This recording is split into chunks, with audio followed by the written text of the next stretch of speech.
Assalamualaikum warahmatullahi wabarakatuh. Alhamdulillah rabbil alamin. Asyhadu an la ilaha illallah wa asyhadu anna Muhammadar Rasulullah. Allahumma sholli ala Muhammad wa ala ali Muhammad, amma ba'd.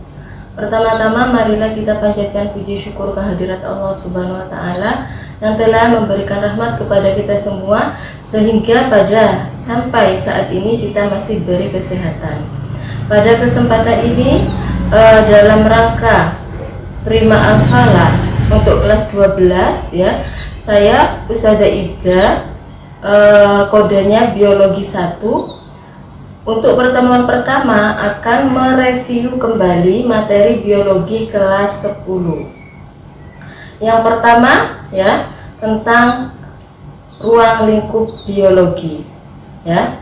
Ruang lingkup biologi itu sangat luas ya. Kita tahu bahwa bio itu artinya hidup ya. Kita tahu bahwa makhluk hidup di dunia ini tuh sangat banyak ya. Jadi objek dari biologi itu sangat luas ya.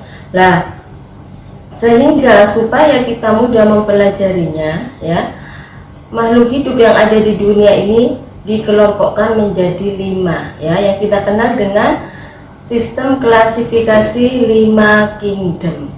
Apa saja 5 kingdom itu? Yang pertama adalah Monera, kedua Protista, ketiga jamur atau fungi, keempat hewan, dan kelima adalah tumbuhan. Nah, jadi karena objeknya sangat luas, maka ya dikelompokkan makhluk hidup itu menjadi 5 kingdom. Selanjutnya kita masuk ke cabang-cabang biologi ya. Biologi itu cabangnya banyak sekali. Salah satu contohnya adalah ilmu yang mempelajari tentang hewan, kita kenal dengan zoologi. Ilmu yang mempelajari tentang tumbuhan kita kenal dengan botani ya, dimana nanti di ilmu tumbuhan dan hewan dibagi-bagi lagi, ada anatomi hewan, anatomi tumbuhan, morfologi hewan, morfologi tumbuhan, dan sebagainya. Apa sih manfaat kita mempelajari biologi? Ya, manfaatnya sangat banyak. Salah satunya adalah dengan kita mempelajari biologi ya, kita bisa mengetahui ciri-ciri makhluk hidup, kita bisa mengetahui manfaat dari makhluk hidup.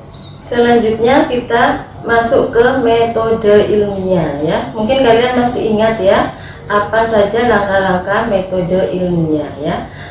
Metode ilmiah langkah-langkahnya bisa kita singkat menjadi MOHEC ya. MOHEC, M-nya itu apa? M itu adalah masalah ya. Yang O-nya adalah observasi, H-nya itu hipotesis, E-nya eksperimen, dan K-nya adalah kesimpulan ya. M yang pertama adalah masalah. Masalah itu apa? Masalah adalah sesuatu yang harus kita selesaikan. Masalah itu bisa datang dari kita sendiri, bisa dari lingkungan kita sekitar kita ya. Observasi itu adalah pengamatan ya. Jadi sebelum kita melakukan eksperimen, kita ada yang namanya observasi ya, studi pendahuluan dulu. Yang ketiga H, hipotesis. Hipotesis itu adalah jawaban atau dugaan sementara. Jadi sebelum kita melakukan penelitian, biasanya kita sudah tahu ya, sudah punya hipotesis, kira-kira jawabannya seperti apa. Nah, supaya kita tahu apakah hipotesis atau dugaan kita benar apa salah, maka kita lakukan kita buktikan dengan eksperimen atau percobaan ya. Setelah melakukan percobaan dihasilkan data, baru kita simpulkan ya. Nah, di dalam penelitian atau metode ilmiah ada yang namanya variabel ya. Variabel itu ada 3. Yang pertama variabel bebas, yang kedua variabel terikat, dan ketiga adalah variabel kontrol ya. Apa variabel bebas itu? Variabel bebas itu nama lainnya adalah variabel manipulasi yang mempengaruhi ya. Sedangkan variabel terikat yang kita kenal dengan variabel respon itu adalah yang dipengaruhi. Sedangkan yang ketiga, variabel kontrol adalah variabel yang perlakuannya dibuat sama. Selanjutnya kita akan membahas tentang keanekaragaman hayati, ya. Keanekaragaman hayati. Keanekaragaman itu adalah keberagaman, ya, sedangkan hayati itu adalah makhluk hidup, ya. Jadi keberagaman makhluk hidup.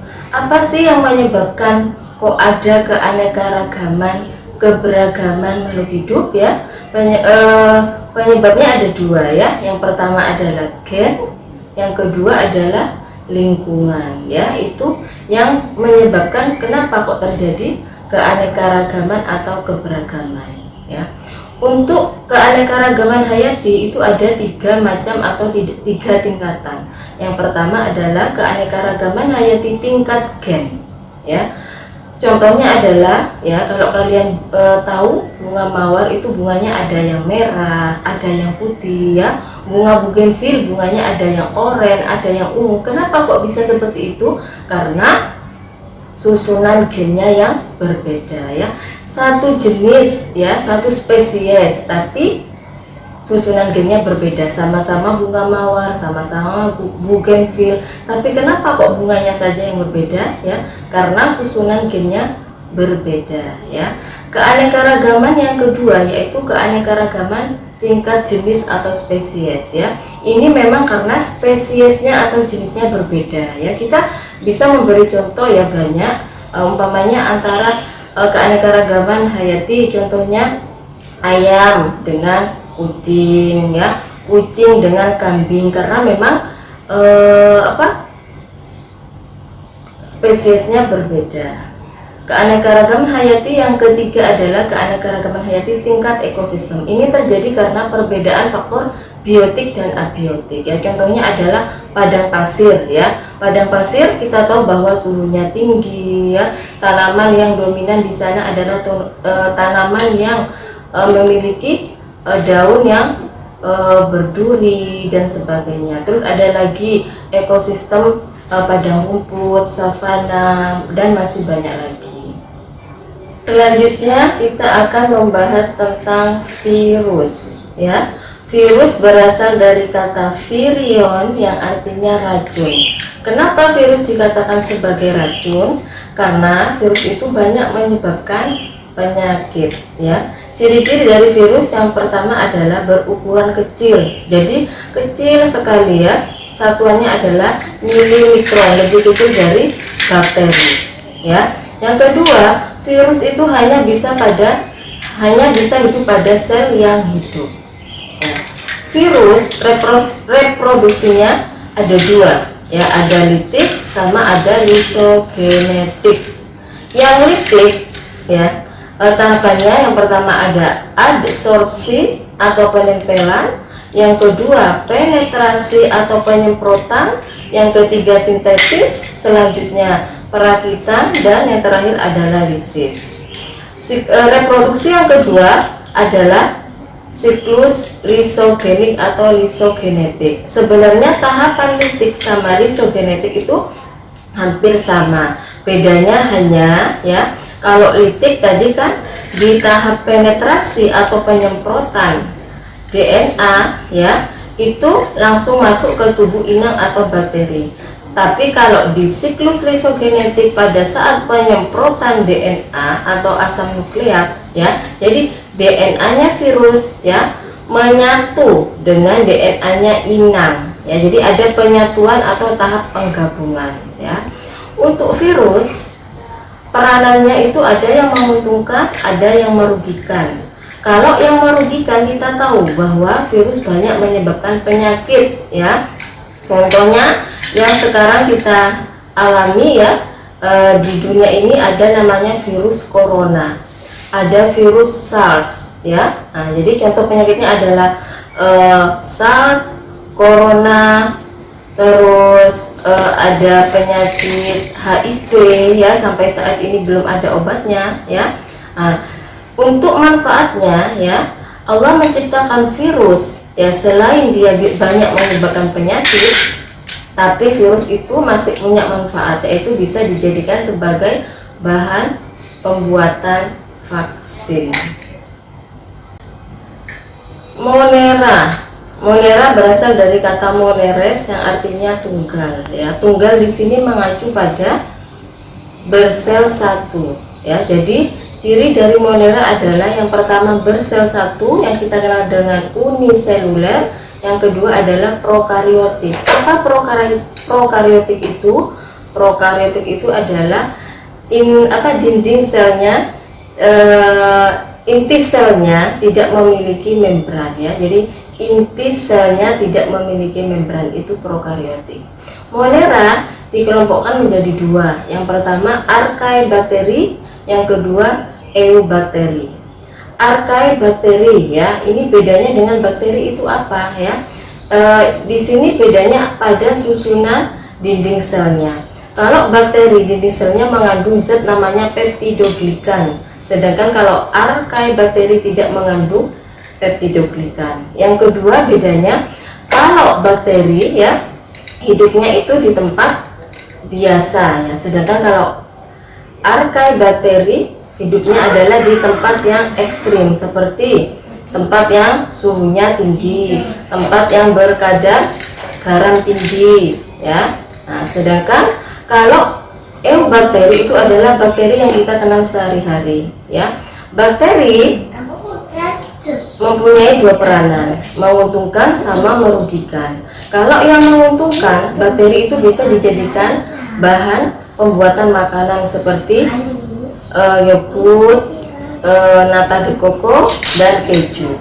Sedangkan penyakit yang disebabkan oleh bakteri contohnya adalah kolera ya, tipes, terus gonorrhoe sama sifilis. Selanjutnya kita akan membahas tentang protista ya. Protista cirinya adalah yang pertama eukariotik, yang kedua ada yang bersel satu, ada yang bersel banyak.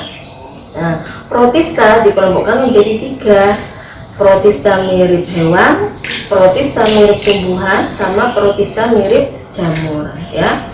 Yang pertama protista mirip jamur ya. Di sini saya garis bawahi bukan jamur ya, tapi mirip jamur ya. Yang kedua protista mirip tumbuhan. Di sini yang termasuk protista mirip tumbuhan adalah kelompoknya ganggang atau alga. Ganggang berdasarkan dominasi pigmennya dikelompokkan menjadi 4. Ada ganggang hijau yang kita sebut dengan chlorophyta, ganggang merah yang kita kenal dengan rhodophyta, ganggang coklat yang kita kenal dengan phaeophyta ya. Yang terakhir adalah ganggang keemasan atau chrysophyta ya. Untuk ganggang manfaatnya sangat banyak dalam kehidupan kita sehari-hari ya, seperti ya chlorella bisa dijadikan sebagai obat alternatif ya. Ada ganggang-ganggang yang lain yang biasanya dijadikan sebagai bahan pembuatan agar-agar ya. Protista yang ketiga adalah protista yang mirip hewan ya. Di sini adalah kelompoknya protozoa ya. Protozoa berdasarkan alat geraknya dikelompokkan menjadi 4 ya. Yang pertama ada yang namanya rhizopoda, yaitu alat geraknya berupa kaki semu atau kita kenal dengan pseudopodia. Yang kedua flagellata ya, yang kita kenal dengan alat geraknya berupa bulu cambuk. Yang ketiga ciliata ya, alat geraknya berupa silia atau rambut getah. Dan yang terakhir yang keempat adalah sporozoa, yaitu protozoa yang tidak memiliki alat gerak.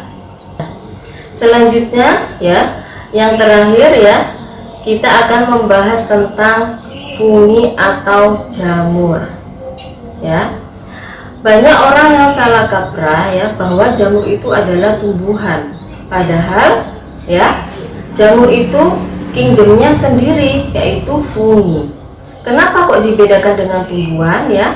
Yang pasti jamur tidak memiliki klorofil ya. Jadi ciri utama dari jamur adalah tidak memiliki klorofil. Kalau tidak mempunyai klorofil, bagaimana si jamur ini memperoleh makanan ya? Dengan cara menyerap atau mengabsorpsi dari makhluk hidup lain. Kita tahu bahwa jamur itu fungsinya sebagai pengurai. Jamur dikelompokkan menjadi 4. Yang pertama ada namanya Zygomicota, ya, ada Ascomycota, Basidiomycota, Deuteromycota. Nah, untuk jamur ya peranannya banyak sekali, ya. Peranan yang bermanfaat ya, bisa dijadikan sebagai bahan makanan. Contohnya yang kita makan sehari-hari ya ada namanya jamur merang, ya. Terus ada jamur shiitake. Nah, itu bisa kita konsumsi. Nah, sedangkan peranan negatifnya yang merugikan yaitu bisa menyebabkan penyakit. Contohnya adalah panu ya pada kulit, kurap, kadas ya, itu bisa disebabkan oleh jamur. Selain itu juga bisa pada tumbuhan ya, yang kita kenal ini ya, biasanya apa, buah atau ini ya, tumbuhan yang berjamur.